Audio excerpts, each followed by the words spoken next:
Welcome, ladies and gentlemen, to the Grande Bouffe. The big feast. With myself, Cole Smithey, my co-host, Mike Lacy, and this week's special co-host, Mr. Grady Hendrix. Welcome, Grady. Thanks for having me.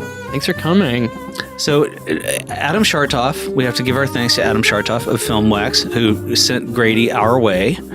And Grady sent us a little brief choice of movies to pick from. And I immediately snatched up this one, because this is a crazy movie. Yeah, Return of the Living Dead is amazing. It's I would say it's not just one of the great horror movies, but a great movie in and of itself, and especially in the context of the 90s, I think or the 80s, sorry. I think it's one of the great movies of the 80s. Yeah, it's got so many great elements to it, not the least of which is the soundtrack, which is how I found out about the movie, because any soundtrack that had the Cramps in it, I was going to buy that, snatch that thing up. What year is this? 85. I thought it was 84. 85. Okay. Yeah. So this is in your wheelhouse because you're just coming back from StokerCon? Yeah, StokerCon, which is the Horror Writers Association annual convention where we all get together and get drunk and then see who acts like a jackass first. I like that. Yeah. How long was the occasion? I went up there on Wednesday and just came back today. So today's Sunday.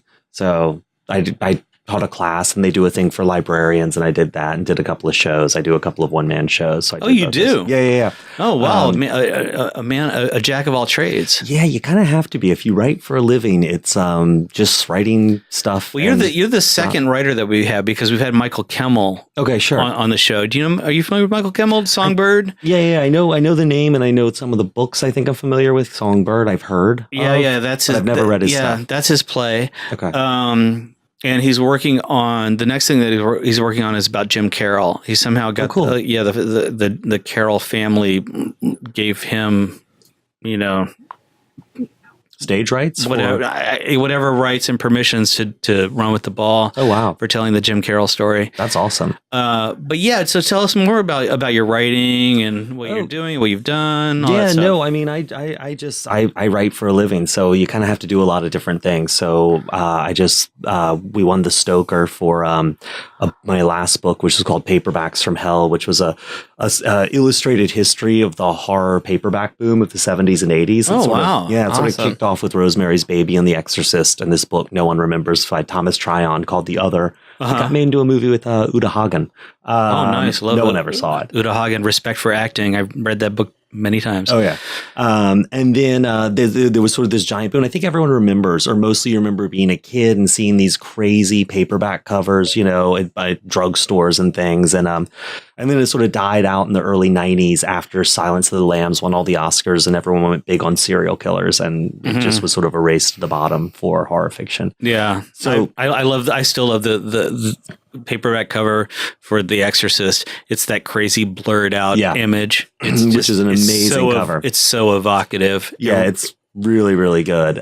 So spooky. Yeah. And so I taught, it's a book about books. So, but books like The Little People about Nazi leprechauns. I'm curious about it now. What's the name of it again? Called Paperbacks from Hell. Oh, I would say, so stop what you're doing in the midst of listening to this podcast. Go to Amazon, look for Paperbacks from Hell, put that baby in your cart.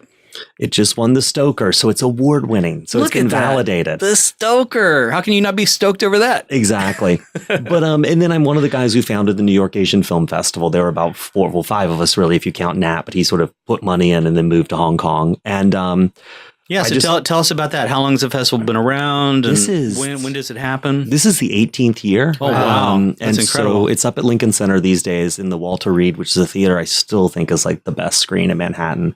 And it runs this summer. I think it's the beginning of like the last 2 days of June through the 14th, I think, of July.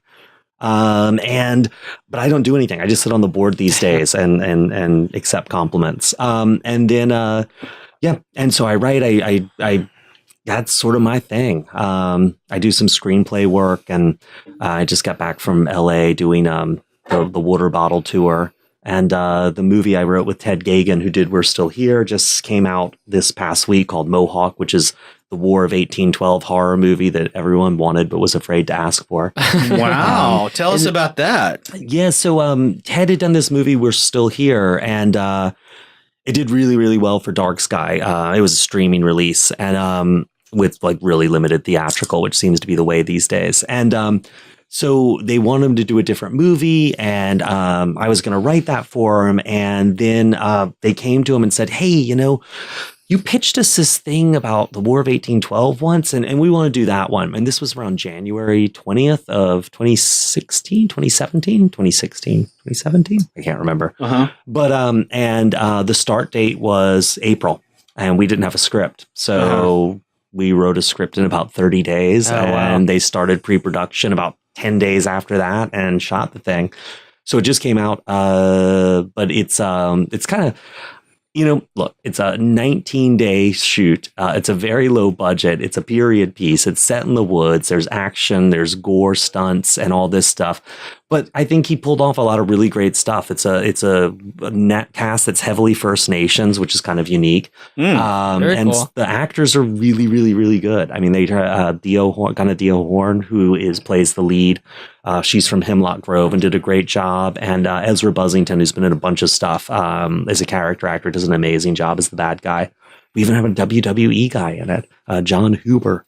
Super cool. You're checking all the boxes. So where is this thing opening? Where can people see it? Well, it's again a limited release, theatrical, and then so it's a playing around, but I'm not sure when and where. It's very scattered, but it's on streaming already. That's great. I was just telling Mike that my wife and I, it was the first time that we purchased, because I discovered that when you stream something that's currently in release, they call it purchasing the movie on Amazon, at least. Yeah, for Call Me by Your Name. Oh, sure. Which I thought was so unintentionally camp. I couldn't believe it. I haven't even seen it. Yeah. So, well, speaking of camp, intentionally camp in this case, let's get down to brass tacks about this movie. Yeah. Wait a minute. We have to talk about the beer. Yeah, hit this beer. All right. So, beer moment here. Muddy Puppy? Is that what it is? It's Mud Puppy Porter. Mud Puppy. Yeah. This is kind of a mud puppy movie. All the action takes place in the rain and mud. The Tar Man. Yeah, exactly. Love that guy. How can you not love this guy? beer? Tastes like he tastes. He tastes better than I expected. Then. So it's from Central Waters Brewing Company, and they are. I'm trying to find out where they're from. They're in Amherst, Wisconsin. So.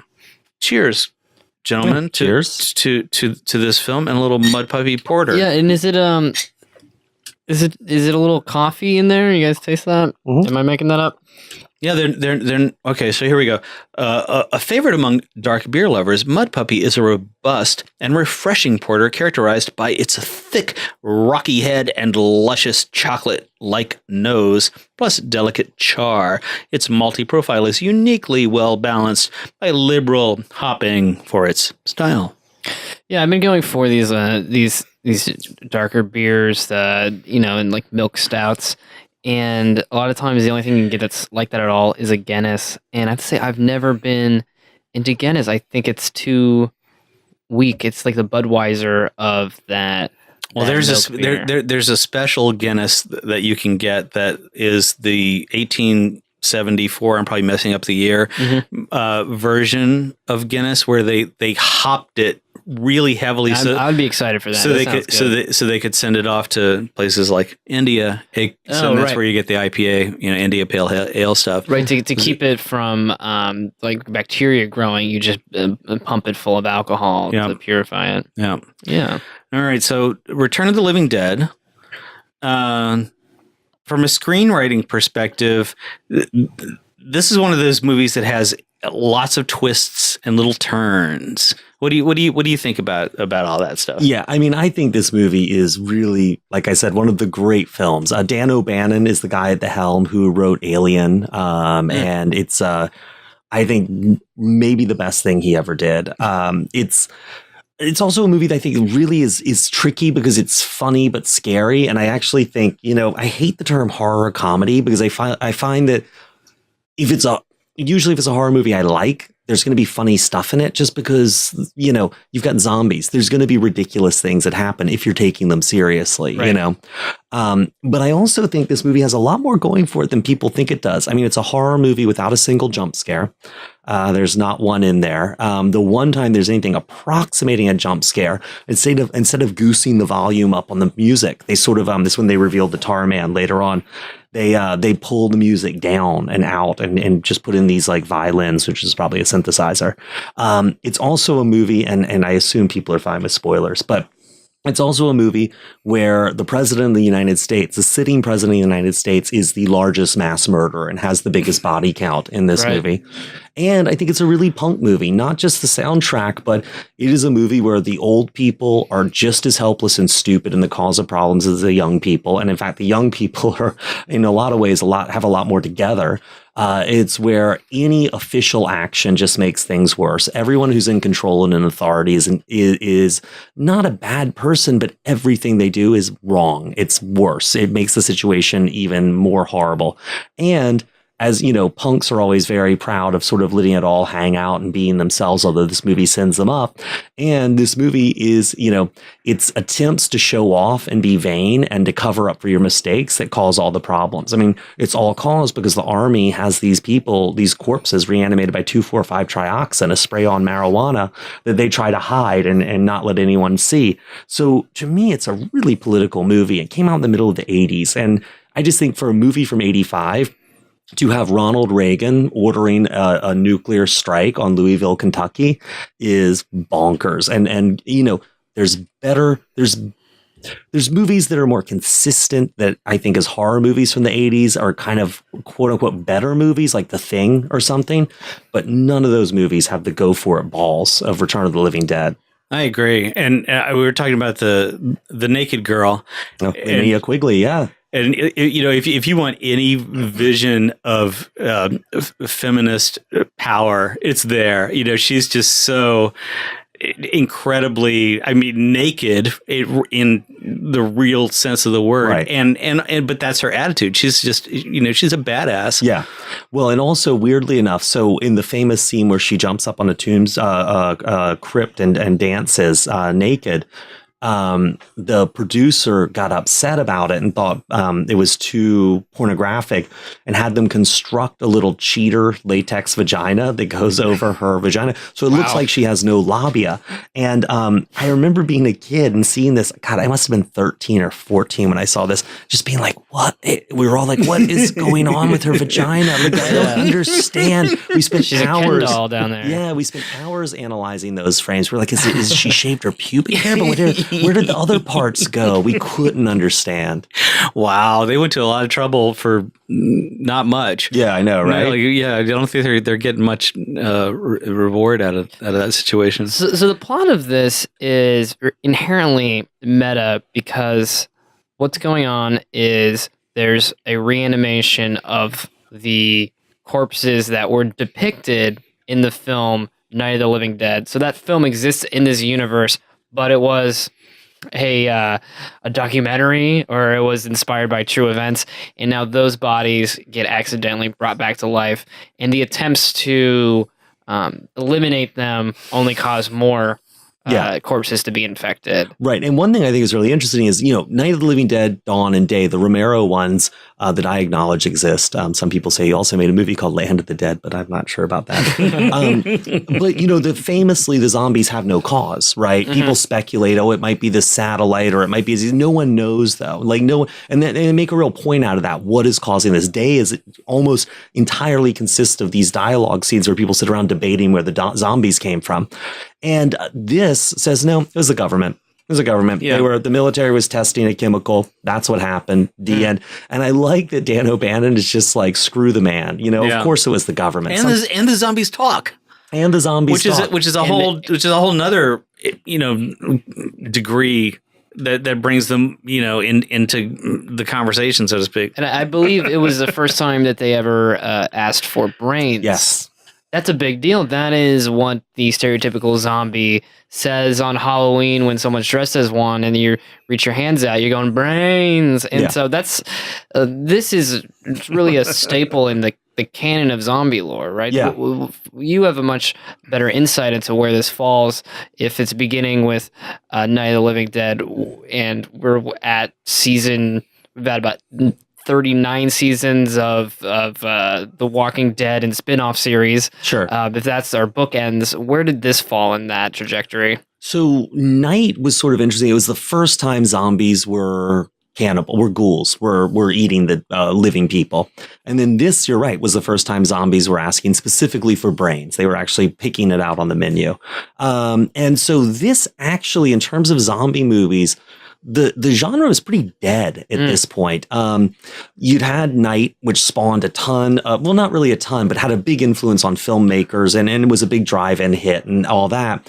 And then you had Dawn, which really influenced a huge slew of zombie movies, and especially over in Europe, because you had Lucio Fulci see Dawn and agree and Dario Argento and want to distribute that over there, and also, you know, made Zombie, Fulci's movie, which is famous for the scene of the zombie underwater fighting a great white shark. And so then you had all these Italian zombie movies just like hemorrhaging onto screens. You had really cheap American remakes and ripoffs and knockoffs.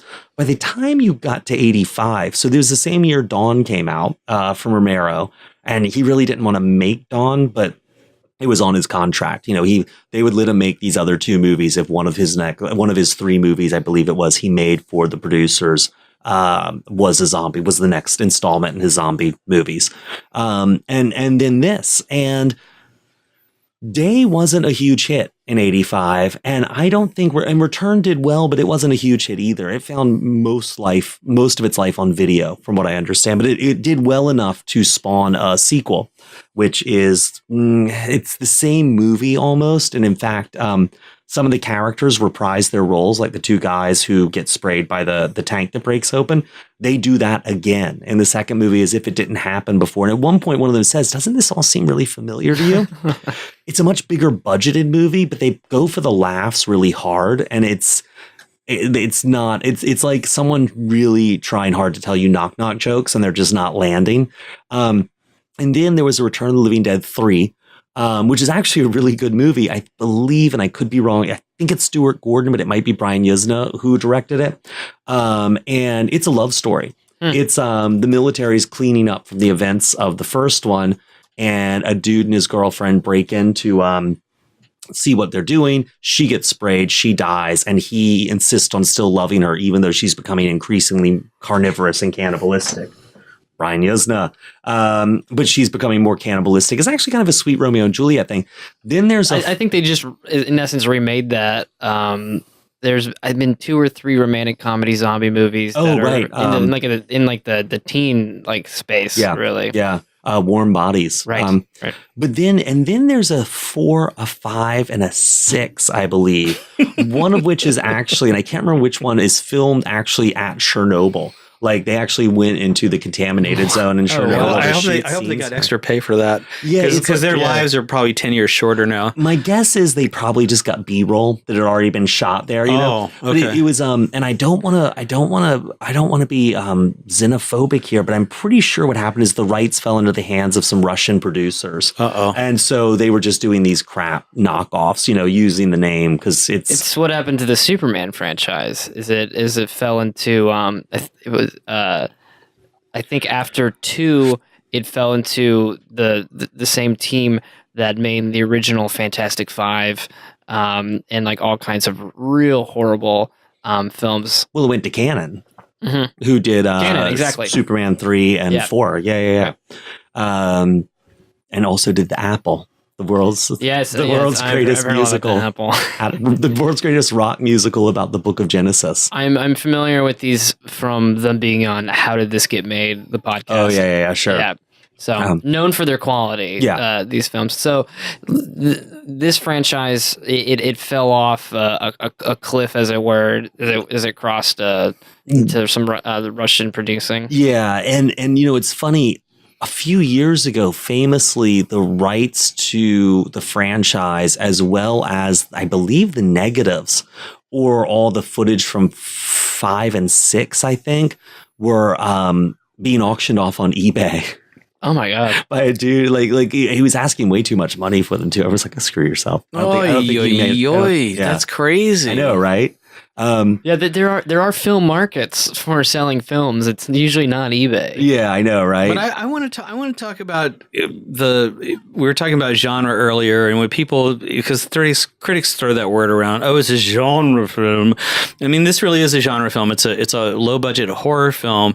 I think genre refers primarily to the budgets, but also to horror, and you get a big bang for your buck out of this one. And Don Calfa, who we're seeing him right now, it to me is just the best thing about the movie. Oh, he's amazing. I love the scene where there's the severed arm that grabs his leg, and he's amazing. I mean, we all know that it's just a piece of rubber on his leg, but he sells it so great. Oh, he sells it great. And that moment where he cuts off his torn pants leg, and he's so indignant and angry and in shock, it's really great. I'm actually curious. This was your first time seeing it for this, so what was your reaction? I enjoyed this more than almost any zombie movie that I've seen. I'm not huge into it, but I have a respect for it. One of my other, and this is I think an interesting one to bring up that I enjoyed a lot was Shaun of the Dead, which is a zombie comedy, but I think it leads with comedy, and the zombie aspects is incidental. Yeah, it's more deconstructive. It's exactly, it's deconstructive. This is.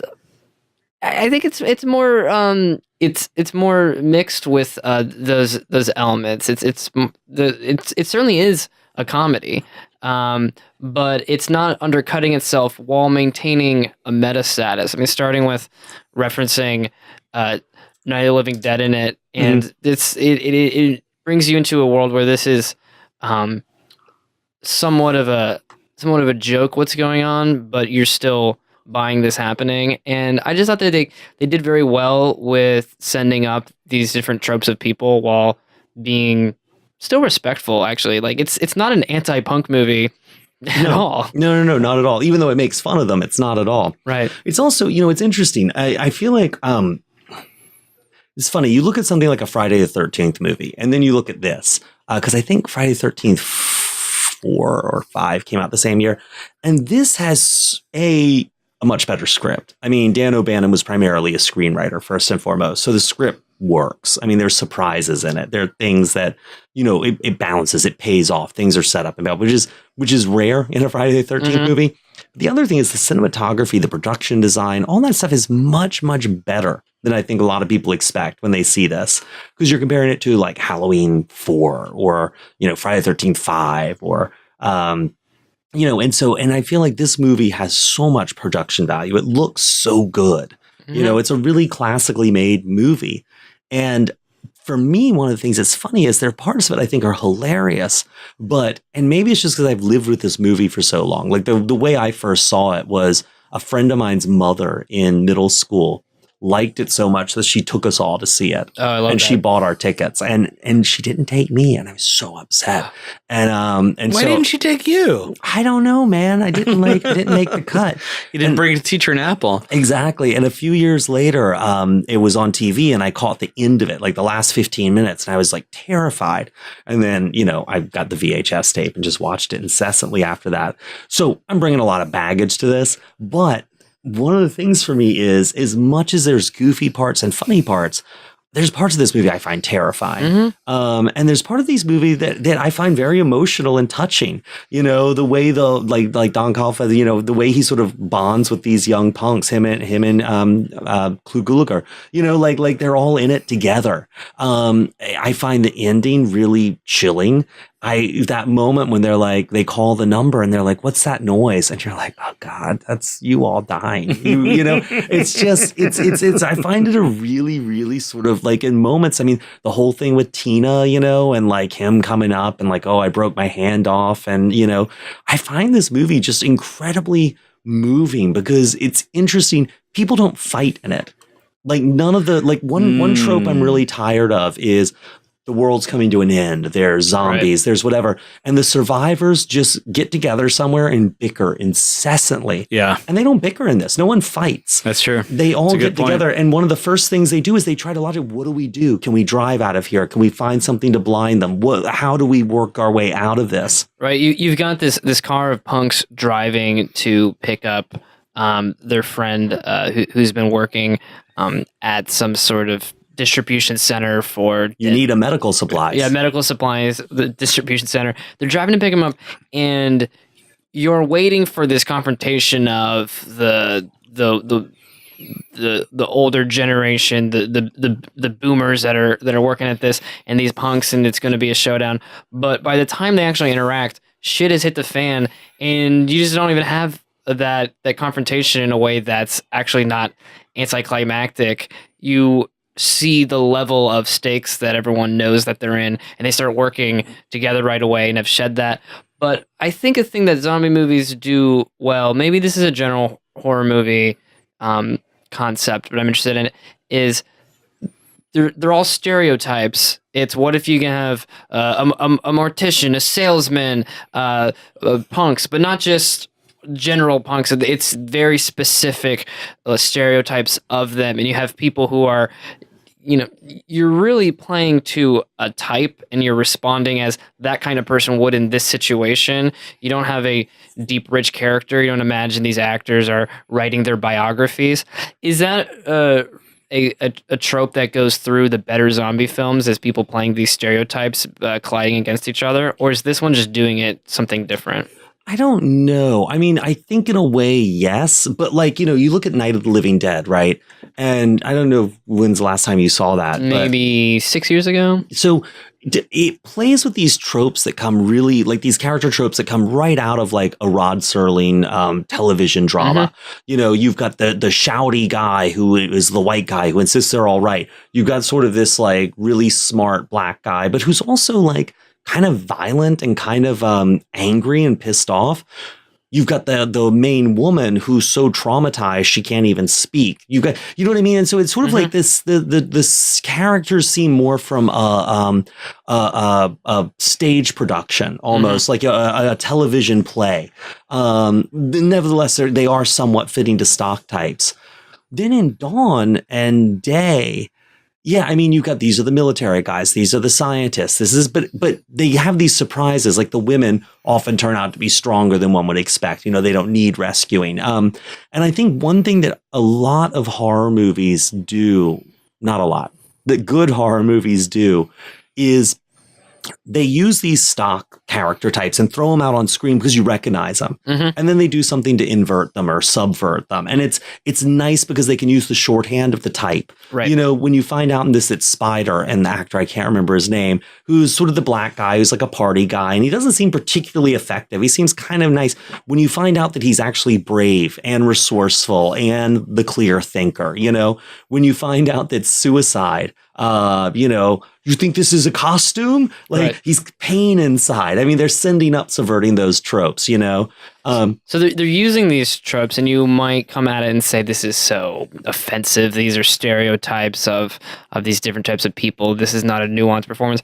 But when you only have an hour 24 or something, you can actually do things that are progressive by, that's what you assume about the stereotype. I'm going to flip it. And then that kind of annihilates the idea that people are just one note type of characters. Well, it's interesting. Think about it. I mean, it's a management issue, right, of resources. So you've got, say, Kramer versus Kramer.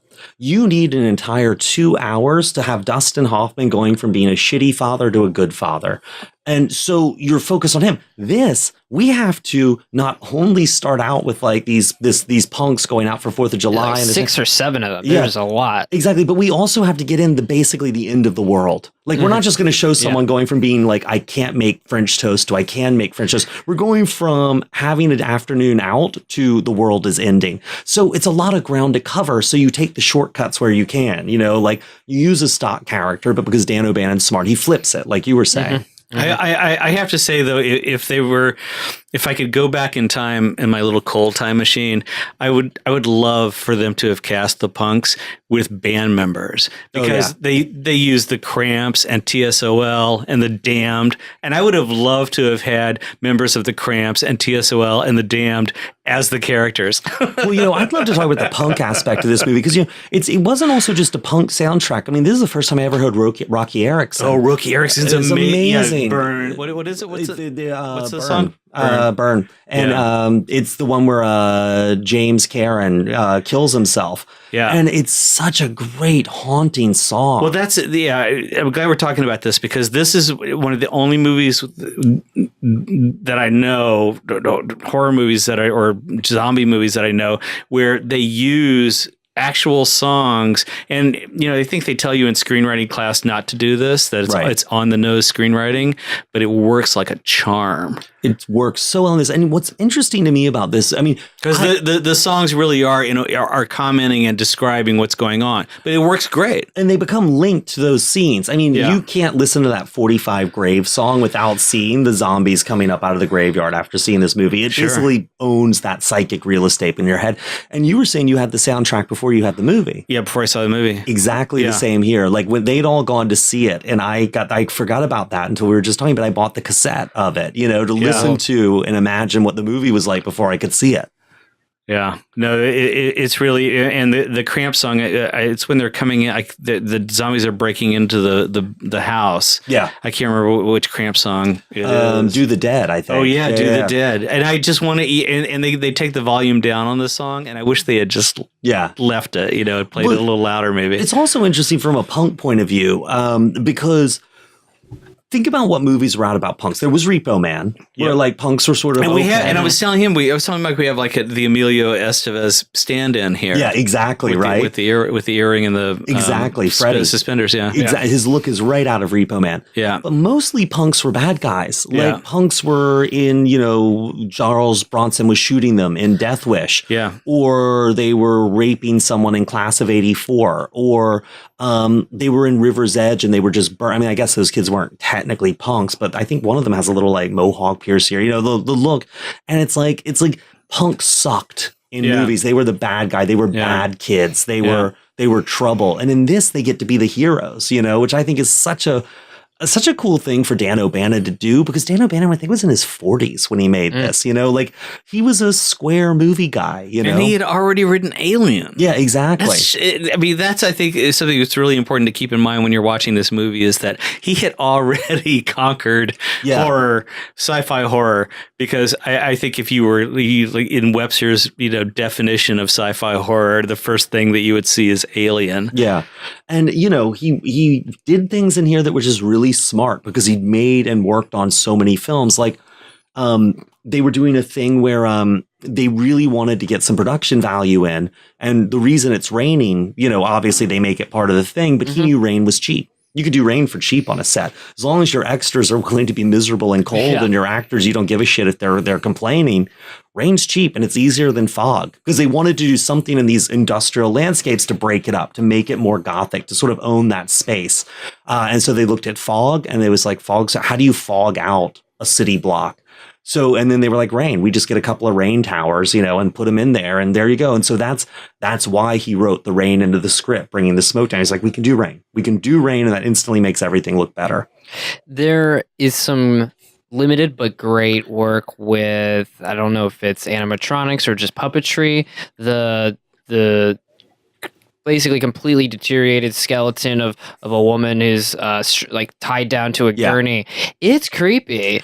That scene, so believable. Yeah, there's two scenes in this that have always stuck out in my head, and one is the one where Linnea Quigley comes back from the dead, and she's walking up the street with the smoke on it and bites the homeless guy. I just always thought that was there's something about this, like I'm a 14-year-old boy watching this naked woman come out the street, and she's a zombie. You know what I mean? It was a very confused scene. And a 14-year-old boy is the target for that, because what's his dream but a naked, cool punk woman walking towards you, and she eats you and turns into a zombie. But then what you're saying, that moment where they have the zombie tied to the table, and they do what no one's ever done in a zombie movie before. They They ask it questions. Yeah. Yeah. And it's And actually that's where the brain conversation comes from. yeah, and it's a really kind of, you're right, it's a really chilling moment because you're like, well, the zombies have a point of view. They just want things to stop hurting. They don't want to be alive again. Yeah.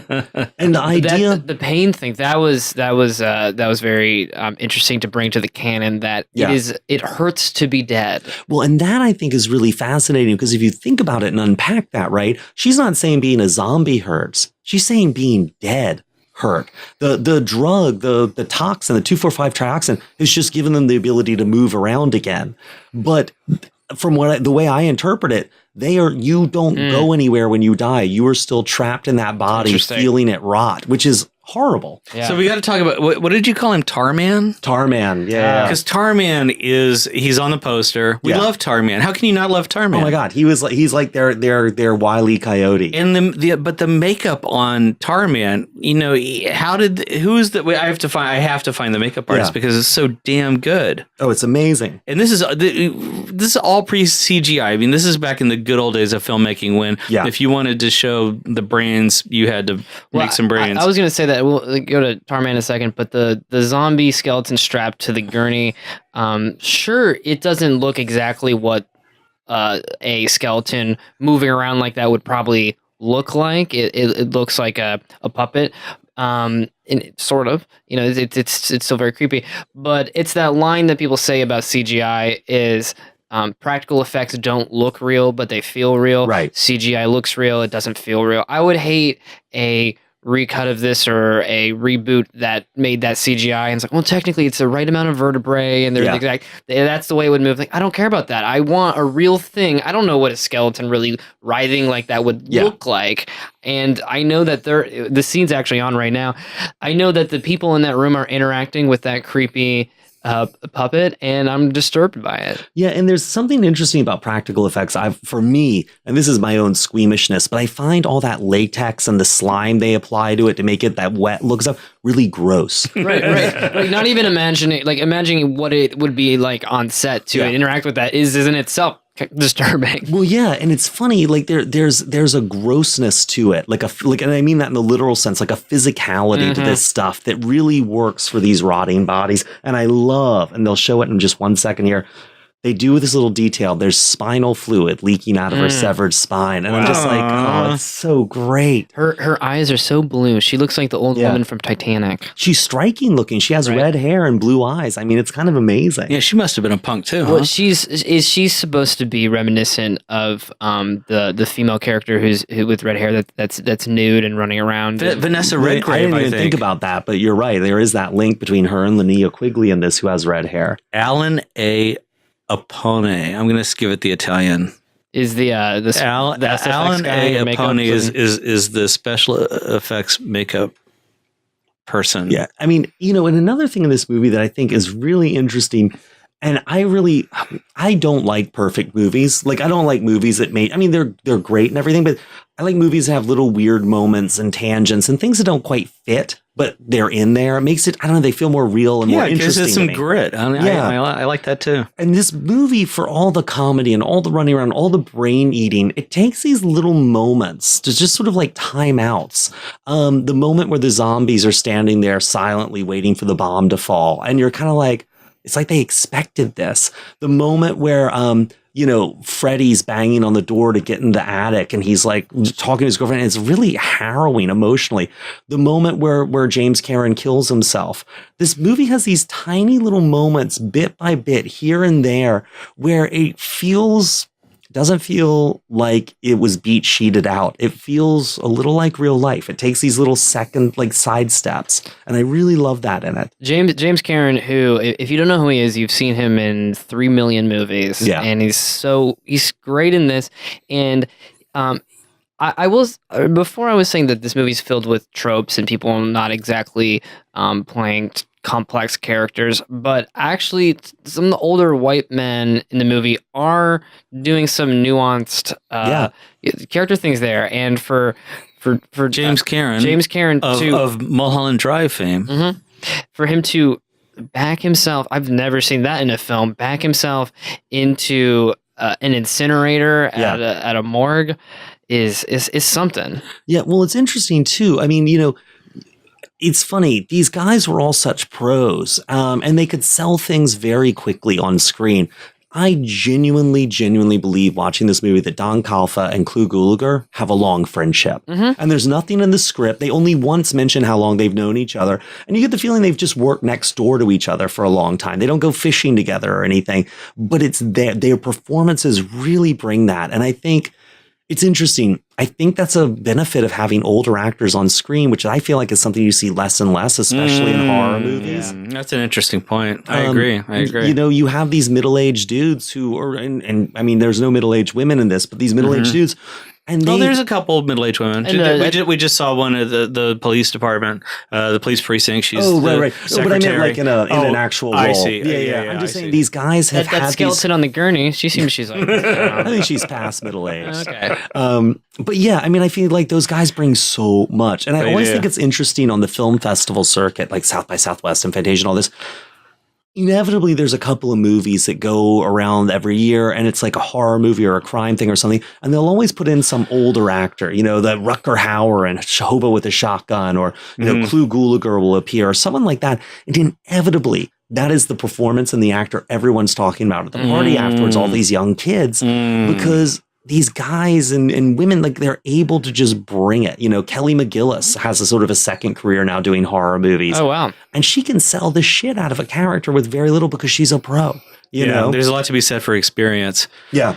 Experience, and also not looking like you go to the gym 5 days a week and, like, you know what I mean? Like, you're not one of these buffed and toned actors who, you know, they're young and cute. They got to maintain their young cuteness. They look like Sam Rockwell, you poor man. There's so many of these characters who look like someone who wouldn't actually be a cop in a small town. They look like someone who would leave their small town and become an actor in Hollywood. Yeah. So when I see them in that, the suspension of disbelief is just it's worse than some of these like zombie makeup here. Yeah, well, it's interesting. You know, I have a real problem sometimes. I love period movies, books that are written in historical periods, and I really have a hard time, and it's getting better in the States, but if British movies are not scared to cast ugly people, and I hate when you're watching something set in the 19th century, the 18th century, and everyone looks like they've been working out, and you're like, this is all, where are the fat people? Where are people with acne scars? Channing Tatum didn't exist. He might have been a bodybuilder, but not even. You had washboard ads because you were malnourished. Well, and also, if you know, I'm sure if you invited all of Channing Tatum's family over for Thanksgiving, you'd find that, guess what? They don't all look like Channing Tatum. No. Well, exactly. Well, and then that gets us the whole thing with, which I find so weird, this whole digital retouching of actors now. Oh, it's bizarre. It's so weird, man. There's a friend of mine did a story about it for, I can't remember if it was like Wired or something, but he talked to a lot of people who do this. And one of them was saying that, that there's a performer who insists that when they have home videos of like their kids' birthday parties and stuff, that they be digitally retouched. They do not want an ounce of footage of themselves unaugmented. What kind of things are they changing? Wow. Are they changing? I don't know in that case specifically, but a lot of times what it is it's face. It's a lot of it's used for like getting rid of wig lines and makeup problems and stuff, but a lot of it is used for, okay, make my face a little smoother, get rid of those blemishes, get rid of those scars and the lines. Scars. Yeah. A lot of times it's muscle definition and muscle tone gets added in. And a lot of times it's like a little, for some people, like Chow Yun Fat now has, I think, it done to just keep them a little younger looking. Wow. Yeah, it's a beefcake arms race that seems unending. These actors are getting like swoller and swoller. The Replacement Killers? Yeah. I like that movie a lot. Well, it's also interesting because you on the one hand, hey, it's nice. An actor can have a longer career, right? Once their face hits 50, they can still get a little digital touch up and keep going. But it's really interesting when you watch bodies change in movies over the years. And like, look at this like 60s idea of masculinity with the thick waist and the broad shoulders. Turn to this 70s idea of masculinity, which is sort of the nebbishy Dustin Hoffman, kind of Robert Redford, Paul Newman, rangy look. Turn to the 80s, which is very everyman. And then you had Arnold Schwarzenegger take over and Sly Stallone. And suddenly people start getting pumped and jacked and big. And now it's Chris Evans, this like it's extremely defined, not bulky, and they talk about that he has like this Dorito shape to his body, tiny waist, and these enormous shoulders, and you see muscles you didn't know existed, and I don't even understand when Captain America would have this time to exercise for this. And he's not, and you're right, he's not muscle bound. It's a much lether kind of look than they had in the 80s, you know, when Sly Stallone, the bodybuilders were big. Right. It's a really weird thing. And it's interesting. I find that it's fascinating to see like Asian action movies coming over here because you're looking at these actors like in The Raid and stuff like that, and Tony Jaa from Ong Bak, who are these tiny guys, and it's all about their speed. Right. And I've noticed action scenes have been coming more and more and more about speed. You look at John Wick, and it's like punchy, punchy, shooty, shooty, stabby. Everyone is really fast and efficient, and it's interesting that that's quick cutting. Yeah, and it's also the interesting that the style of action is fast and efficient now. It's not powerful. It's not brutal. I don't think Chris Pratt would his career would not have continued if he hadn't lost those 45 pounds. Oh yeah, absolutely. That I thought was always crazy to me. Yeah. But you know, it's interesting. So I was up at Fantasia a couple of years ago in Montreal, and I was on the jury for new films, like first films. And there was this movie called Some Freaks. Really, really great film. But the actress in it is amazing. We wound up giving her a special award because her performance was really, really fun. She plays sort of this like heavy set girl, like a fat girl, in this small town, and she's really like independent and really. What's the name of the movie? Some Freaks. Oh yeah, I've heard of that movie. Yeah, and she plays, and she's sort of invulnerable. And then she goes off to college. She gets a boyfriend. She goes off to college. He doesn't see her for a while, and she loses a lot of weight. And, you know, not a ton, but like a fair amount for her. And then he's really upset by that because he's like, well, now other guys, she's going to like people who are better looking than me and stuff. But she gives a great performance, but she gained 60 pounds for the role. Oh, wow. And then they put the shoot on hiatus for 3 months for her to lose 60 pounds in the middle. Oh my God. I'm like, and it's interesting to me that like everyone gets sort of like hot under the collar when Robert De Niro does something like this or Christian Bale. And I'm like, this is like a 20-year-old actor. They use that as a way to promote the movie. I know. You know, for those guys, that's money in the bank. You don't hear about women doing that with their body at all. You hear about men, Christian Bale losing like 60 pounds. For The Machinist. Yeah. And it's interesting. I can't remember who it was, an actress. Oh God, I can't remember her name. Not huge, but she was talking about the junk she does for a movie, you know, how she gets into shape and does all that. In this sort of like, this is horrible. She's like, you know, the guys like they'll lose 30 pounds for a movie and people are like, whoa, look at that. And she's like, that's what we do all the time. Right. We're always at that underweight constantly. Yeah. Like this idea that like they're almost contractually obligated to look a certain way through the shoot and then through the promotion of the movie. I have wondered if continuing on the important and good conversation of representation for people of different orientations and races in films, you know, this almost feels like mocking that, but when's the ugly person that's the zombie lobby going to come in? Right. But I mean, you know, we want our films to be to be realistic, but to portray like real stories and for it to be grounded. And we want Jennifer Lawrence to play every character in it. Yeah. And it's like, except for Tarman. She can't play Tarman. She can't play Tarman. Well, and that, just to bring us full circle back to Return of the Living Dead, is one thing I love about this movie. You've got these older character actors, you know, with these great faces and these lived in lives, you know, who bring that to the screen. You've got these young kids who are not the most attractive kids. They all have really unique, unusual faces. One's Hispanic, one's African American. And you've got this really motley crew in this movie, and they get a performance out of them. And it's, to me, it breaks so many rules of filmmaking. You look at Friday the 13th, all those kids are good looking, you know, and it's like, this breaks so many rules, but it's because Dan O'Bannon knew what the fuck he was doing. Well, I just want to say one thing about Dan O'Bannon's direction on this movie, because it's a flaw that I see in a lot of other movies these days, is they don't know how to maintain the tension and the tempo between sequences.